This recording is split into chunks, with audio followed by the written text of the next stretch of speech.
I wanted to go live, and YouTube humbled me real quick. They was like, you need 50 subscribers to go live on the YouTube, and your girl don't got that. So here we are. I still need to post some videos. Not so much progress, but just kind of like inspirational, weight loss, all the things that we'd love to talk about. With that being said, right now we're on 10, and if it gets too hard, I'm gonna stop. Let's be clear. But we are on 10 incline, 2 speed. Okay. I wanted to come on here and talk about not just my Christian walk, but like the struggle. And I am not committing heresy. I am not trying to be blasphemous. If you super holier than thou, I think you are on the wrong channel in the first place, because my transformation is very clear. The Holy Spirit literally had to dig deep into me and get it out of my chest, because I was out here. And as of course we sin, I'm a sinner, all the things, but my main thing that I was struggling with was pride, ego, and I'm constantly on a daily basis being delivered from those things. And in the renewing of my mind, they told us, pick up the girl. So I'm picking her up, the word, and I feel like this is confusing me even more. I'm just being honest. Like, I think I'm really a babe in Christ, right? And I know people talk about that all the time, but I really feel like nothing's making sense. Like, I'm trying to go through these Bible stories myself, not just trying to go to church, hear a word, and be like, oh yeah, blah, blah, blah. I'm really trying to dive deep into the word. And it's confusing me even more. So I'm gonna have these little tread talks, and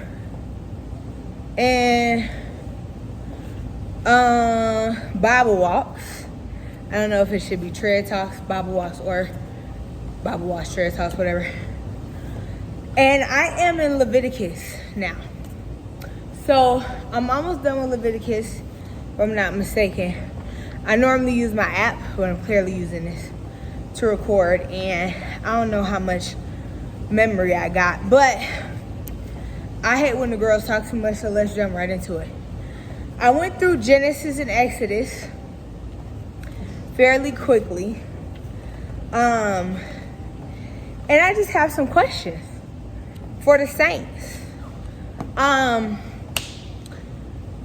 We're gonna start with the things I have the biggest questions about in each chapter so far.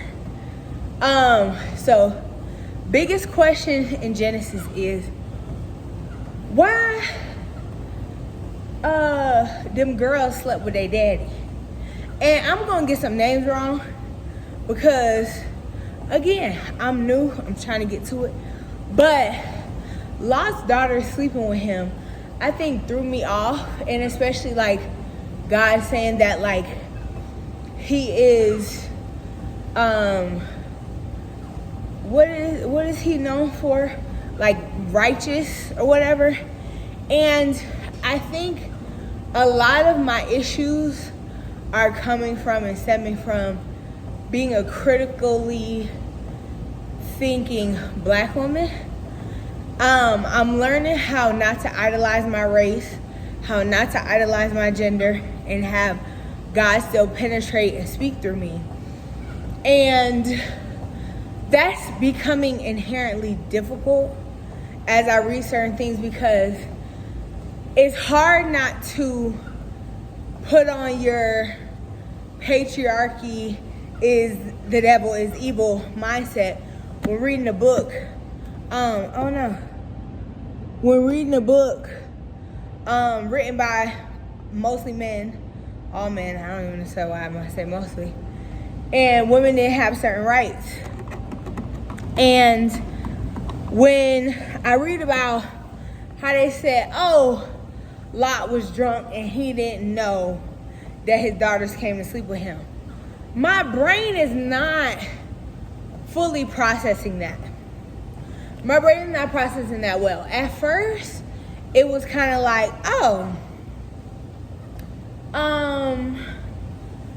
so they just doing incest. Okay.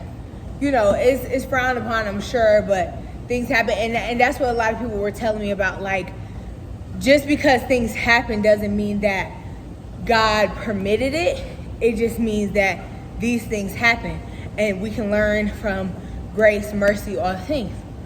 But to specifically point out in the Bible that Lot didn't know what happened, and both daughters came in there and slept with him, and he was drunk and he was confused and he just didn't know. I'm so sorry to tell. My brain is not locking in on that. So I would like some believers to help me, because I think a lot of my questions can teeter on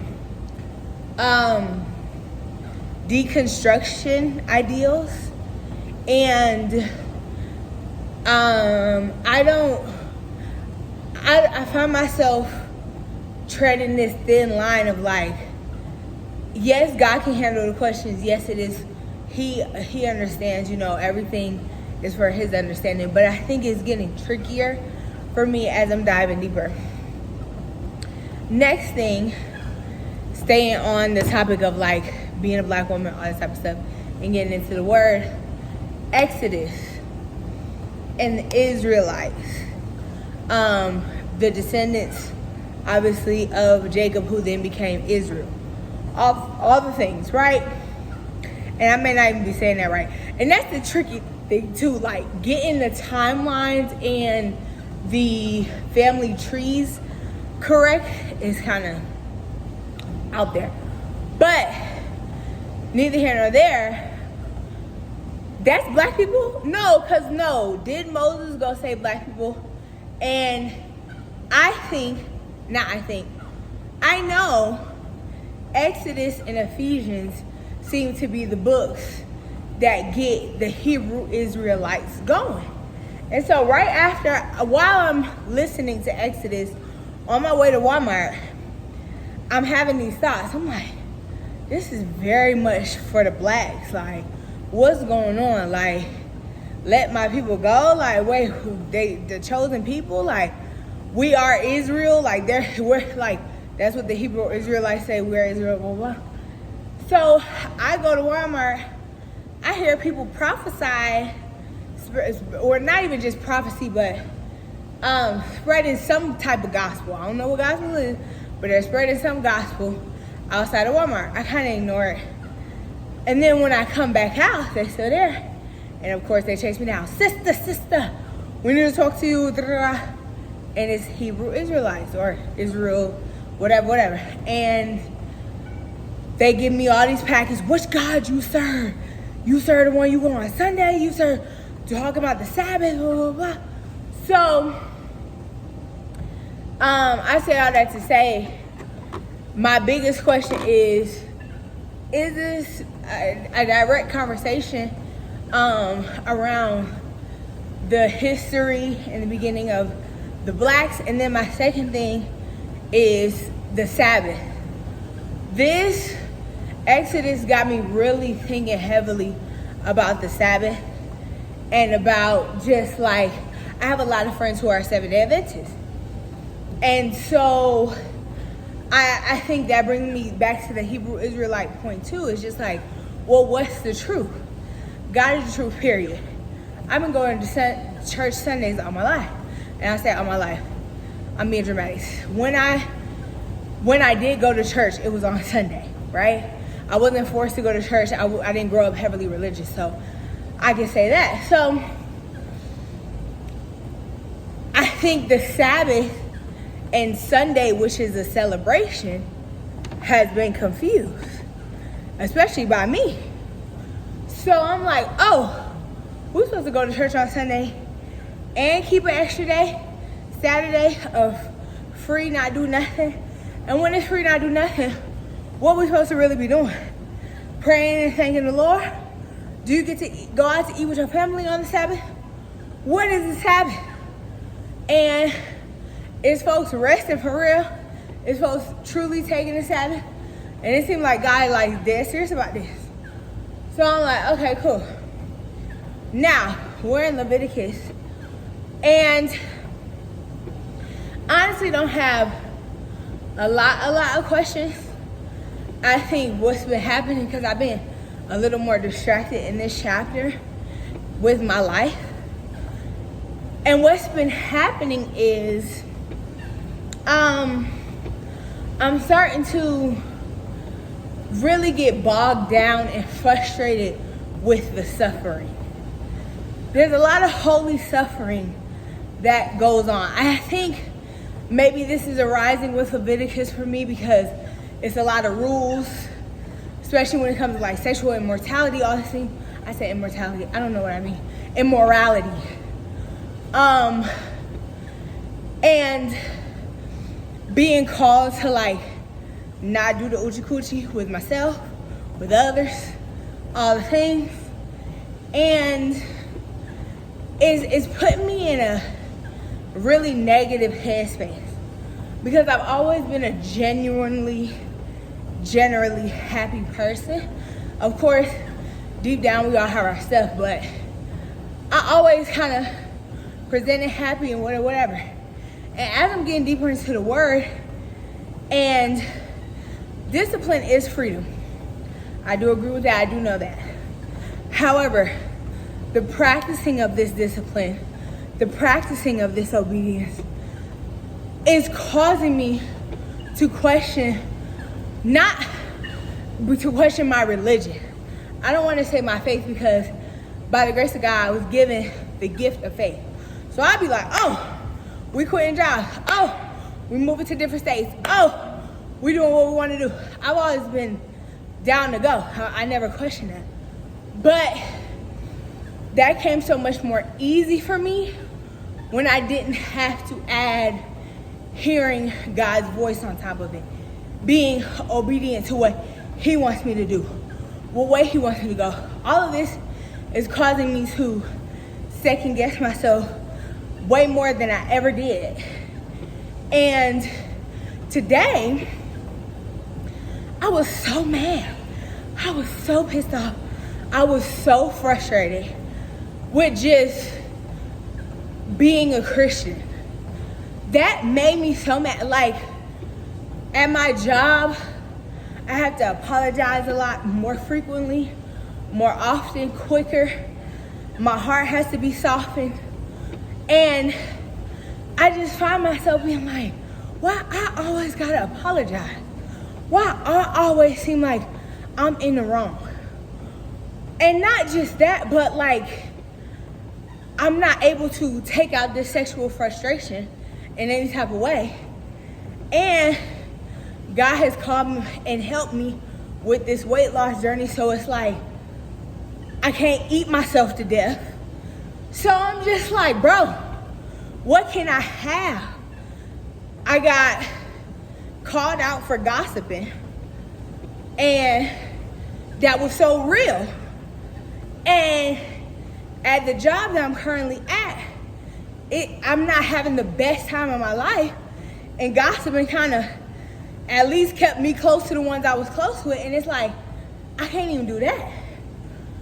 So I think when you're first starting out as a Christian in the beginning, everybody's familiar with this feeling of just feeling like, oh, I can't do nothing. you can't do this, you can't do this, you can't do this.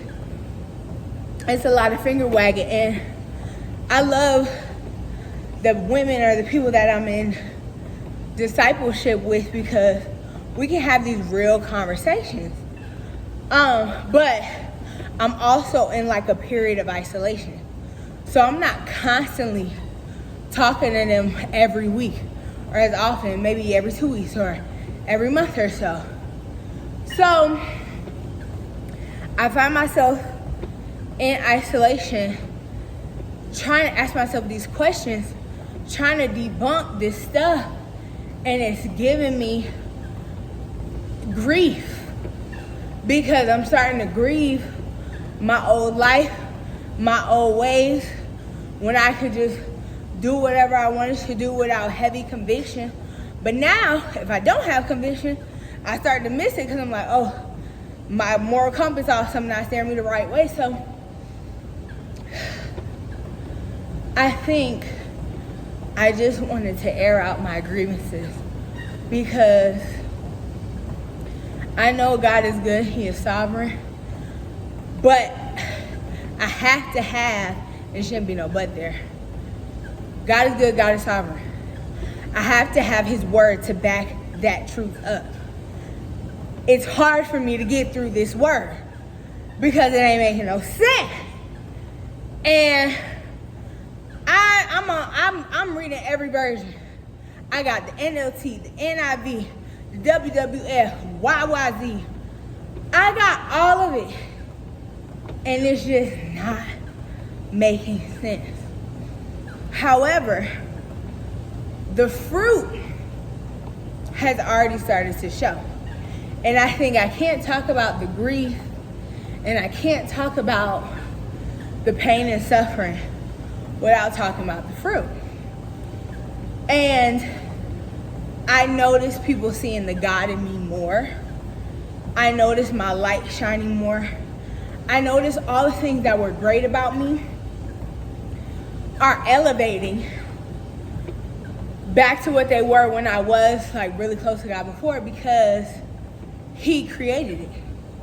So when you're closer to your creator, your creativity or the product of what that creator put in you, it shines very bright, right? And this may not make sense, but it reminds me of like when you go to an art show or when you go to a museum, whatever, and you see the picture, you see the art, you're like, oh, that's cute. But then you read the description or you read the information about whatever this piece was, and you get the background and the story of it. Or even if the artist is there and they're talking about certain pieces and they're making it make sense, the thing becomes more beautiful because the person who created it, the explainer, the creator, is there to give you the full picture. And I feel like adding God in my life is giving people a well-rounded view of me, whereas when it was just all about me, and I was so serious in my pride and so deep in my ego, people were only getting a piece, and they could see some of that shine. But oh, okay, I kind of get where she's going with that. But a lot of me got misunderstood because I wasn't letting the creator speak for me. I wasn't letting the God in me come out. So I'm noticing a lot of that with the fruit. And I think I definitely feel different. I definitely feel changed, 1,000,000,000%. But I think what's also messing me up is, okay, you feel different, okay, you feel changed, okay, that's cute. But, I forgot what I was gonna say. I feel different, I feel changed. We can X that part out because I don't know. But just to dig deep a little bit more into the weight loss, it's like, I've done all the things. And I keep asking God, like, well, how am I gonna have these conversations? Because the thing about me, I always have conversations in my head before it happens in real life. Because I know it's gonna happen in real life. I talk, I'm a sociable person, so I know I'm gonna have certain conversations. And on my channel, some of my channel, I do divulge, like, I got a BBL tummy tuck. I was on and off Ozempic for like a year. And not Ozempic, let me just say, I was generic virgin semaglutide. And I've been trying to lose weight my whole life. This is the first time ever in my life where I've been doing something that has stuck. God made me promise to go 2 months just rocking with him, the gym, and eating right. He said, don't go back to the semaglutide. I had already had my BBL and tummy tuck, but if enough people watch this and they want to see what I look like with that, they can. Because I just look back at old pictures and I was like, dang, you was still big. Your stomach was just flat. So I was still 222 when I got done with surgery. So since then I lost 25 pounds. And yeah, I think that's messing with my brain because God is making me into the person that can handle this weight loss and all this stuff. And I knew that because I knew I was too selfish and ego-driven in my past when I wanted to lose weight as a kid, like in high school. It was for male attention.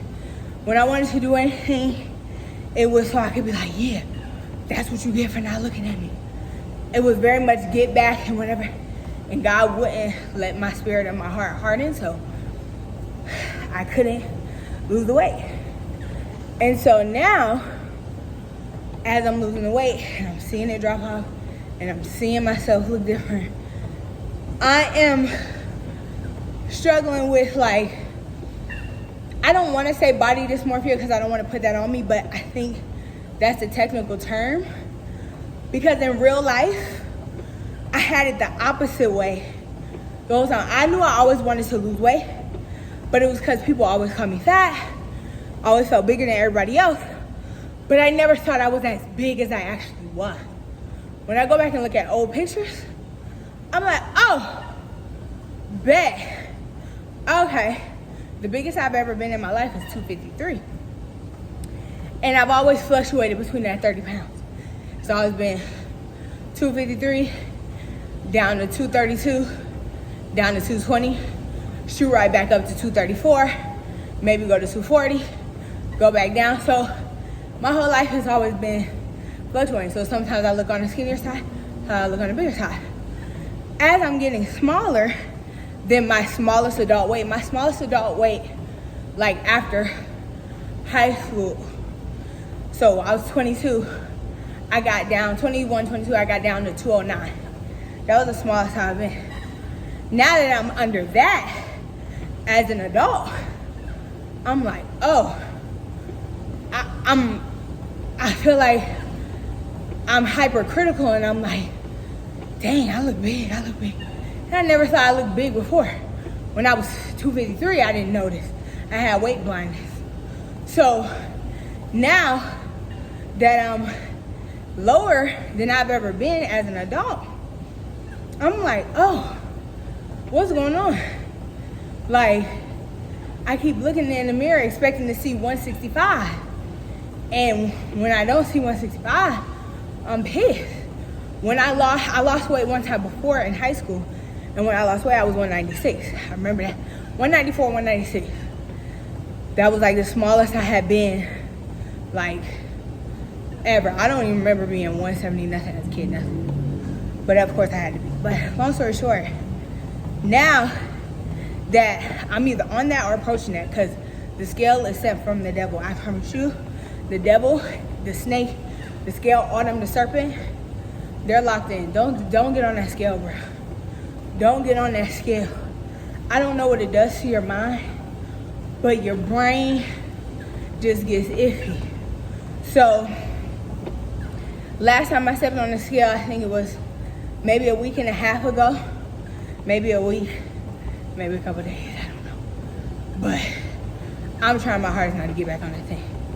And I'm just trying to let God lead me. And every time God leads me, I drop weight faster than any semaglutide, faster than any whatever fast, whatever this, whatever that, we be locked in. So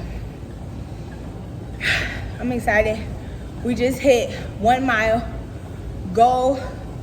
I've been watching a lot of the weight loss girlies, and they've been talking about anchor habits.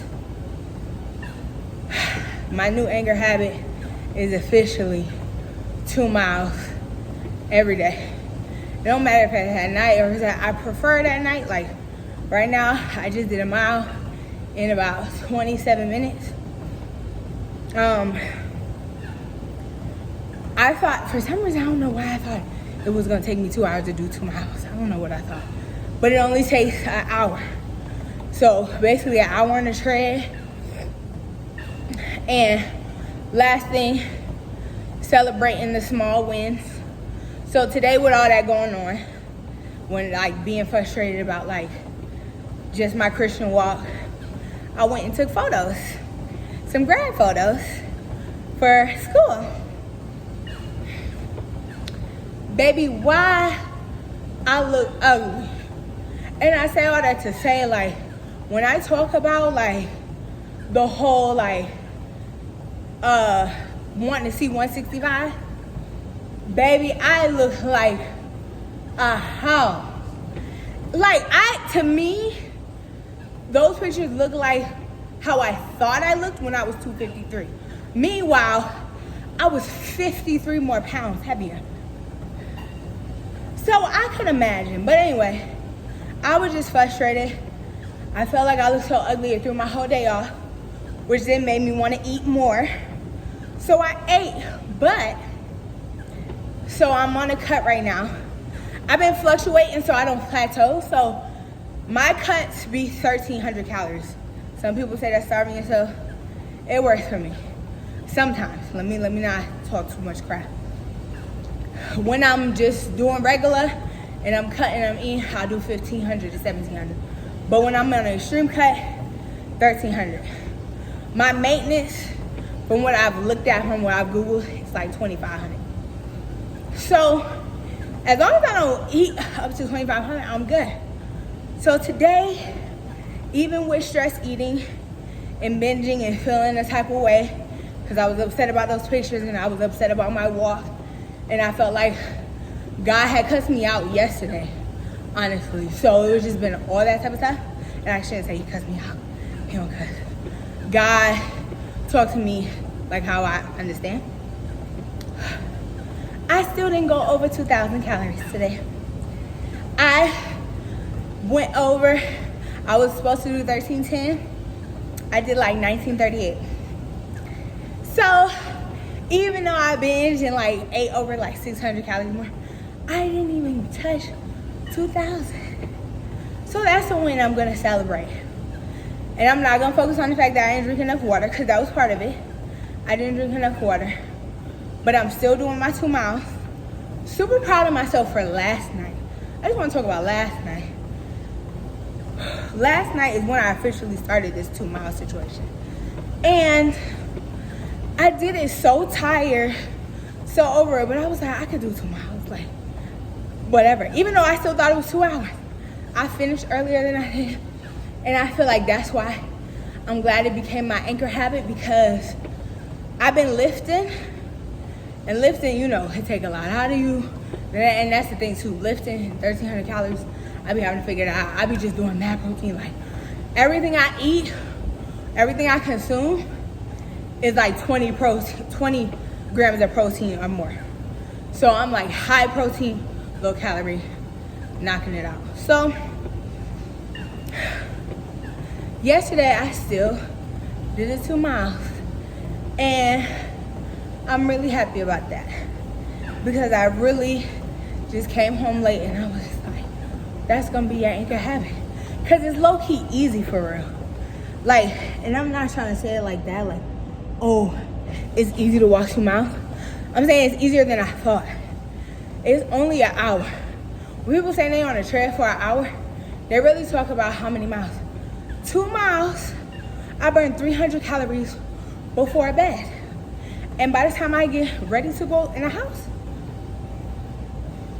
donezo. So right now I'm at 9, I like to do the fat burner, so it fluctuates. That's why I'm moving a lot. So right now we at 9 incline, 2.5 speed. Now if I do that 9 incline with a 3 speed, baby, I be dripping sweat. So right now we're at 230 calories, 1.25 miles, and it's only been 33 minutes talking to y'all. It was so nice talking to y'all. I hope y'all enjoy. I think I'm gonna do it again because it's really not that crazy. I just had to set it up. Next time I get my tripod.